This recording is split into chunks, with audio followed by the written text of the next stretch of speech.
Rock Salt Musecast Experience with Aaron and Dave and Connie Jackson on the line here we're talking about all kinds of stuff going back to the 80s.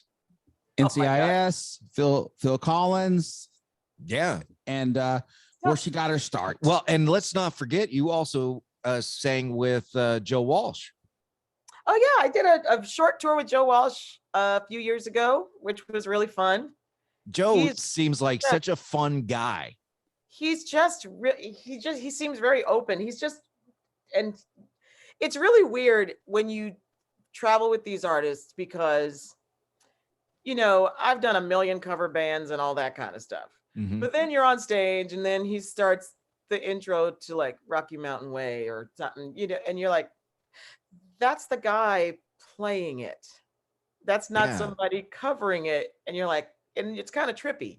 It's kind of a little surreal. It's a little trippy. Yeah. I mean, what's it like? Excuse me. What's it like being on stage and maybe for the first time with, say, Joe Walsh, and you've heard Rocky Mountain Way a million times on the radio or whatever. And you're like, I can't. Sometimes I'll put it another way. I went and saw Prince. And I said the same thing. It was surreal seeing him because I'd seen him so many times on TV, but to see him live standing in front of me and not just playing, but directing everything that was going on because he was such a perfectionist. He was walking around the stage and he was still throwing out signals to the band and to the sound people and come up a little, down a little, that sort of thing. And it was just, it's got to be kind of weird standing on stage though.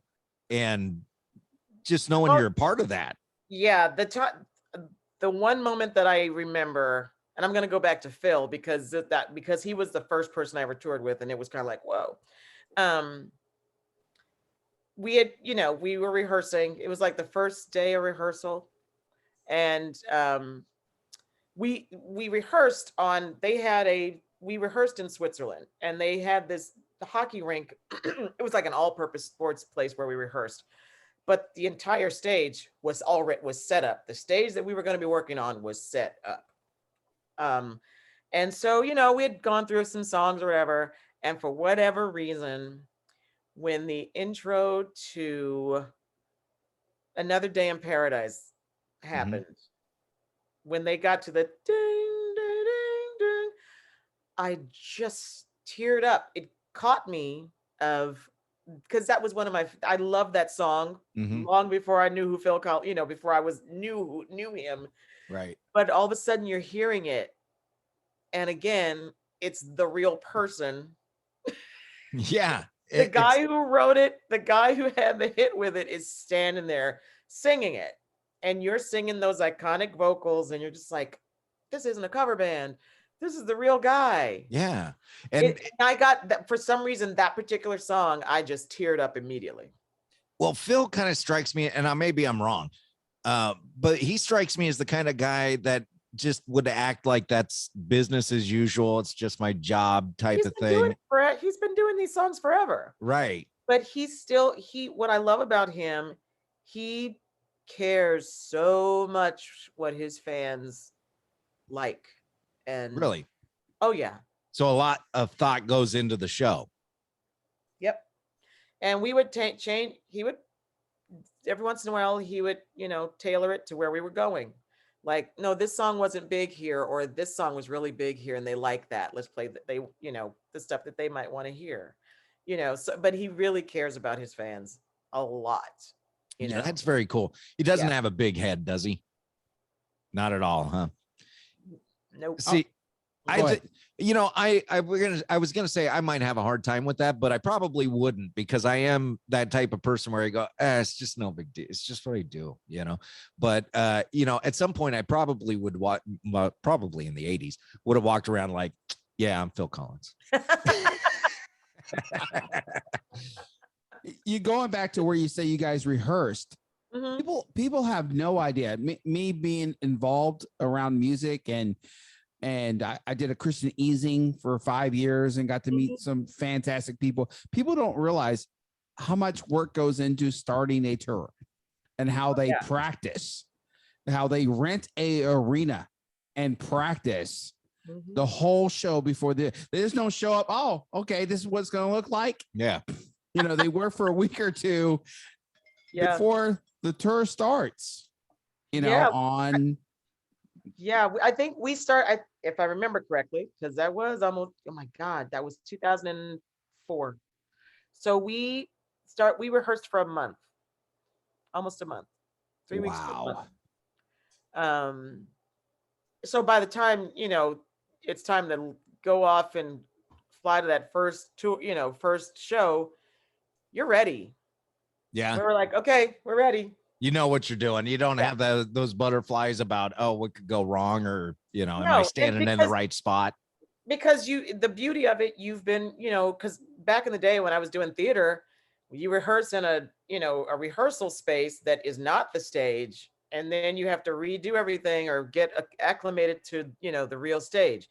We started day one with our real stage. Yeah. So, yeah. So now I'm curious. So, I'm assuming when you begin rehearsals, like day one and everything, it's just kind of like running over, hey, these are the songs we're probably going to do. And, I'm assuming that it's a lot of loose ends like that, but it comes together later. Well, we were, okay, when the backup singers, we all got together beforehand because all of the singers that went that time, hold on one time, let me get this right. He used to only have 2 singers, and then he was expanding to 6. Oh, wow. And I got in there because of my friend Amy Keys, who had traveled with Phil before, with, for years before that. She put my name in the hat. She was like, he's gonna add some singers. Can I put your name in? And I was like, oh yeah. Nah, I'm good. Yeah. I don't know. I don't know. I'm kind of busy. Yeah. Travel the world? What do you know? I don't want to I do don't that. know. Phil who? Yeah. Tough decision. He's not Michael Jackson or anybody. Yeah, just have him call my people. Tough decision. But and so she did that, and I was hired in 2 emails. Wow. That's great. But I forgot the question. Well, how did the rehearsals come together? So you want to be on point for those gigs. So most of the time, backup singers who they know who's going, who gets hired, and somebody said, hey, let's all get together. And we got together with the vets that had been traveling with him, and we all sang through the songs. Nice. Sang through a lot of his stuff. By the end of the rehearsal period of, you said it was a month, are you like running through the whole show, like beginning to end, or is it still kind of pieced together? They knew what they wanted to do. Yeah. Because you also, the other cool thing too is you have a moment when we all go and sit in the audience, and they do the whole lighting for the entire show. They show it. Oh, wow. Play through the stuff and you see the lighting. It's like, that's so cool. Because you don't get to see what it looks like when you're standing up there. Right. Right. And but we all knew what we were doing. And then then they tell us the song list. They already have the song lists and all of that stuff ready, and we just sing through stuff with him. Like, you take a moment and sit in the middle of the stage and in a circle, and Daryl Sturmer or somebody and Lee were sitting there with their bass and their guitar, and they're playing, and we're all singing because he's people are always concerned that he can't hear and all this other stuff. That man can hear a gnat fart. Yeah. He hears everything. He knows his music. He knows what it should sound like. And we would just sit and do an acoustic rehearsal, just sit in the middle of the stage. And this was in the middle of rehearsal. Then we go back and do the big stuff, Right. But that's how it was I learned a lot. Those 3 guys, Chester, Daryl, and Leland, I would assume, because they've been, doing the Phil Collins and Genesis thing for so long, I would assume that they're pretty tight. Oh, it's crazy. Yeah. Who's the funniest of the 3 of them? Oh God, it's different. Yeah. It's different because I love them all. Lee, they all have their own sense of humor. Yeah. Is there anybody that's like playing pranks on anybody else or, no. Well, I would blame us girls. As we had a tendency in some places to do a little ding dong ditch in 5-star hotels. Oh, We go and funny. ring Gerald Albright's thing and Just hightail it down the hall. and then the next day they're like, so I had a little ding dong ditch. And they'd go and look at all of us. They'd look us right in the face. That was you, wasn't it? It's those darn kids. I saw them in the room down the hall. We have the security film, so there's some really nice, well-dressed women playing ding. So you recorded your own song called "This Day," which we played. It's on Spotify. I'm fine. And now it's just one song on Spotify right now, right? Yes. And I have to say it's This Day featuring Terry Waldman. Terry wrote the song years ago, and he produced the record. Okay. He is playing guitar. He produced the record. He co-wrote the song with a songwriter in Vancouver named Lillowette Fox. Mm-hmm. And the first time I heard the song, it was on his Joyful Noise record a few years ago, done by a guy named Ellis Hall. Ellis Hall is amazing. If you don't know who he is, just look him up. Look at him up. He's incredible. Okay. And so that's how I heard the song the very first time, was Ellis Hall singing it. And it became very relevant with stuff that was going on right now. Mm-hmm. And it, like I said, it was not planned for me to do a single. It just came up by way of a Facebook post that someone did. And I was like, oh, okay. It's just someone, Terry's wife, Melanie Taylor, who's an amazing singer, actress, songwriter. She said, you should write this, you should record this song, sis. And I was like, that would be nice, wouldn't it? And Terry chimed in, I'm in, let's talk. And that's how it happened. Wow, cool. And that only happened in February. And here we are. Wow. Didn't take long at all. Well, no. I always find it surprising, and I really shouldn't. I always find it surprising how these collaborations happen, because it's just someone who knows someone and they end up giving you a call and go, what do you think of this? Should we do something? Am I right? Yeah. And it was everything was recorded remotely. Each musician recorded at home. How did you feel about that? Does it make it more difficult to record that way? Well, a lot of people are set up already to be able to do that. Leland is set up, Luis, all those guys, they had been for the during the pandemic, during quarantine, they had all been, recording remotely with each other or with different other artists, or just in, getting together and doing stuff. But it was like, we were all sitting at home. Yeah. Because unfortunately, everybody's tours got canceled. Right. People were set to work for the next 2 years, and all of that went away. Well, and we were just talking to a friend of ours who's in a band, an unsigned band down in. Are they unsigned? No, they're signed. No, they're unsigned in Fort Worth, Texas. In Fort Worth, Texas, and we were just talking about because that's their second job. Mm-hmm. We were just talking about how a lot of people don't realize that, a lot of these bands and everything, that's their job, and the money's gone. They can't work, and they can't pay their bills. And no. I know I've seen posts on Facebook about, why are you complaining because you got millions of dollars? And it doesn't work like that. It just doesn't work like that. It doesn't matter if you have $1 million. If you're not working, if you're not generating more revenue. That's right. And, when you think about the crew, I mean, look at all the people that were out of work because of, the music stopped. Right. Or the TV stuff stopped. You got crews, you got catering, you got all these people. And they're moving on to other things.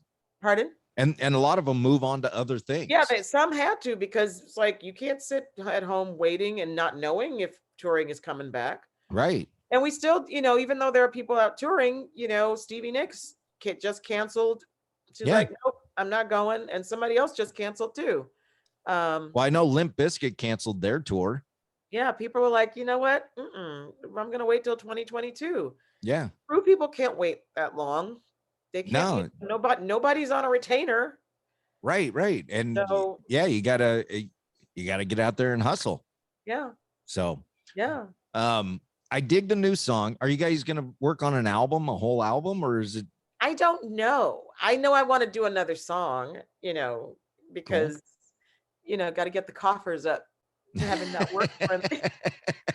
Just starting to work again in TV and stuff. And so yeah, but I'm trying to figure out what I want to do. Have you done?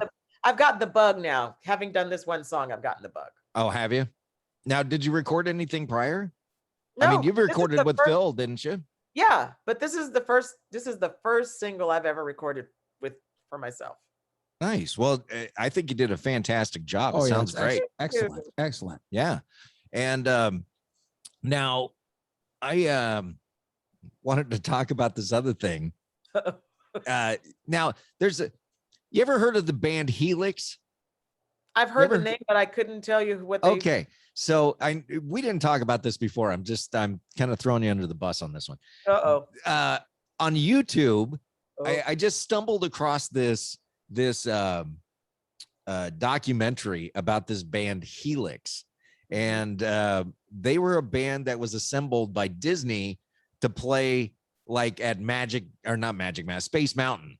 They had a stage right by Space Mountain, and they put them together to and these are just like you guys, super talented musicians, and all in their own right. They pulled them all together, but Disney never really kind of backed them. But they started to get these followers that would show up just to see them, and it was kind of like Evolution of Rock. That's awesome. And so yeah, at the end it said something like, if you guys have any stories like this, and I was like, oh, I gotta email them about Evolution of Rock, because you guys have still stuck together and everything. We're all still together. Yeah. Right.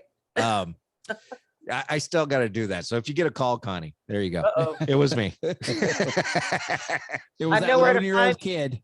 I know where to find you. Yeah. So when have you? When did you last do an NCIS episode?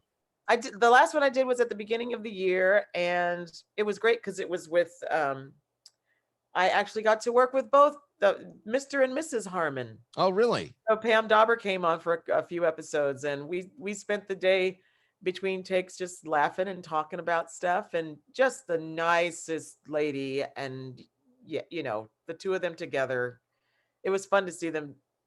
Yeah, that's awesome. Together. Now, Pam Dauber, one of my childhood crushes, Mork and Mindy. She's stunning in person. Is she? Yeah. She seems like a genuinely nice person. One of those people that just admits this nice energy. They're regular. I mean, when people see folks on TV, they're playing characters and all this other stuff, and you can only imagine what they are like in private. But when you experience people in private, you're like, oh, okay. They're just like, we talk about the same stuff. We talk, they don't sit around talking about how much money they have or any of that kind of stuff. It's just regular stuff. Yeah.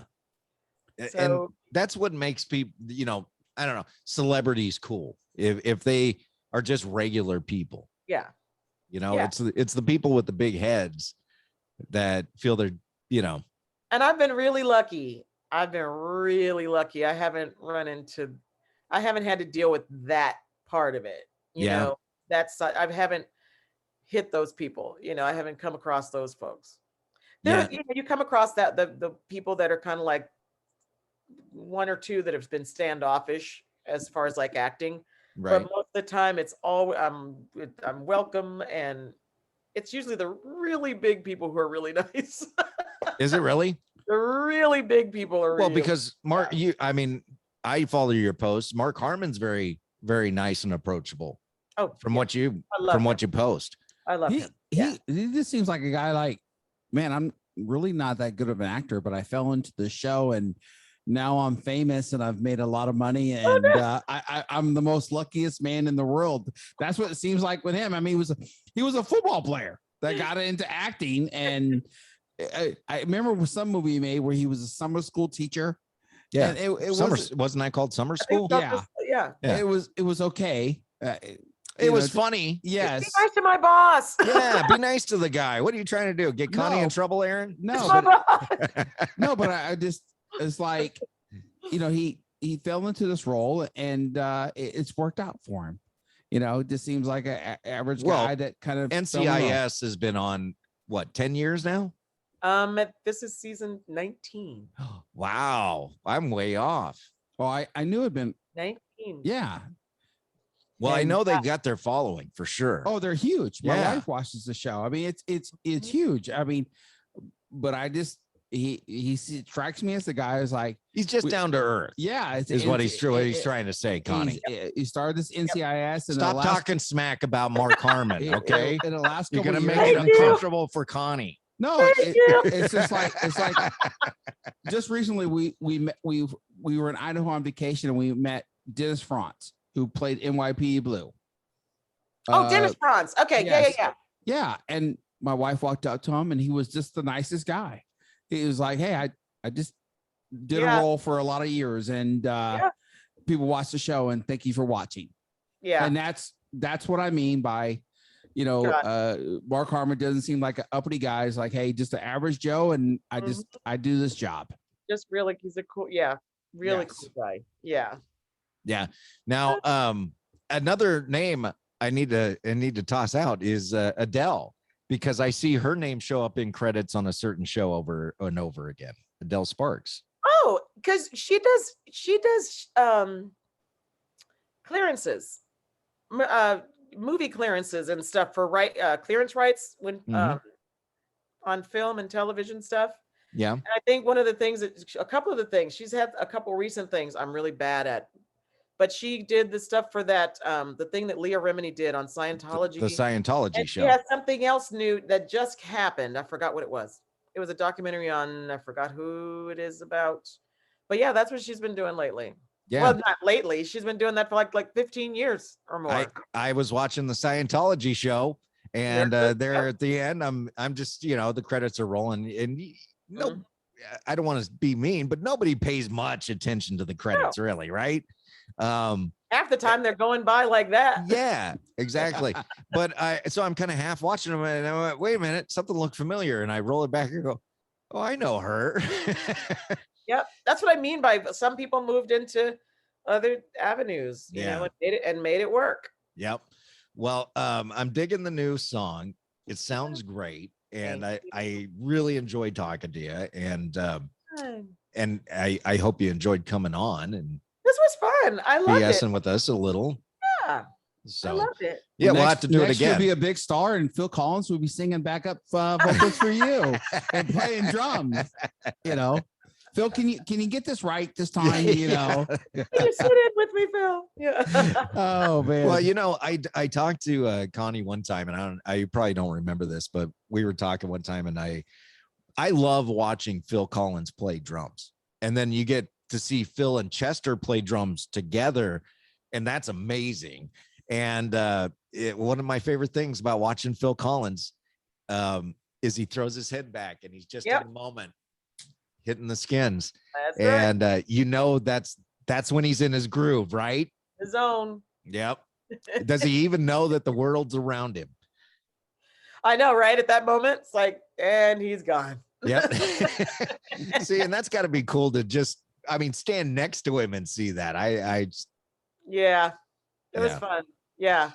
So, all right. Well, Connie, thanks for coming on. The new your single is This Day featuring Terry Wollman. This Day featuring Terry Wollman. Mm-hmm. And you got to come back on and talk more stories and all that. And I promise I'll more stories. I'll give Aaron the rundown. You know what I mean?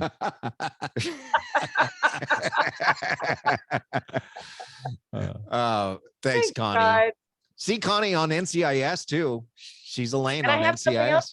I have something else coming out in the fall. What else? I can't talk about though. I did a pilot at the beginning of the year, and it got picked up, and we start shooting. Really? What can you tell us? What network it's going to be on? No.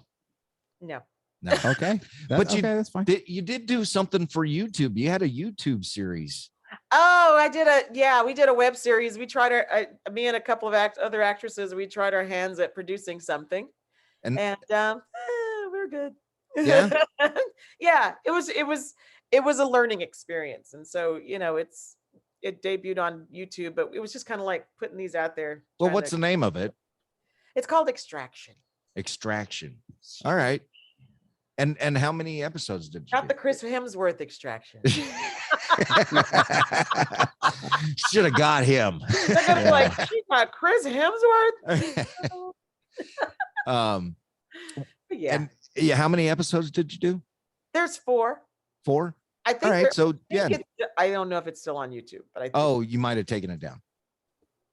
you could look for it. All right. Well, Google that. Extraction. Not Chris Hemsworth. Not Chris. Connie, do you want to throw out any social media or anything like that? I'm on Instagram as the Connie Jackson. And my website, www.conniejackson.com. There you go. All right. So yeah, check out Connie Jackson on Spotify also. Yes, please. And do that follow and like and thumbs up and all that helps for sure. Give a girl a follow on Spotify. That'd be awesome. Exactly. And listen to that song every morning and you'll have a great day at work. There you go. Yay. That's really inspirational. There Yes, you go. it is. Thank you, All Eric. right. I'm going to wrap it up. Thank you for coming on, Connie. This Thanks, is guys.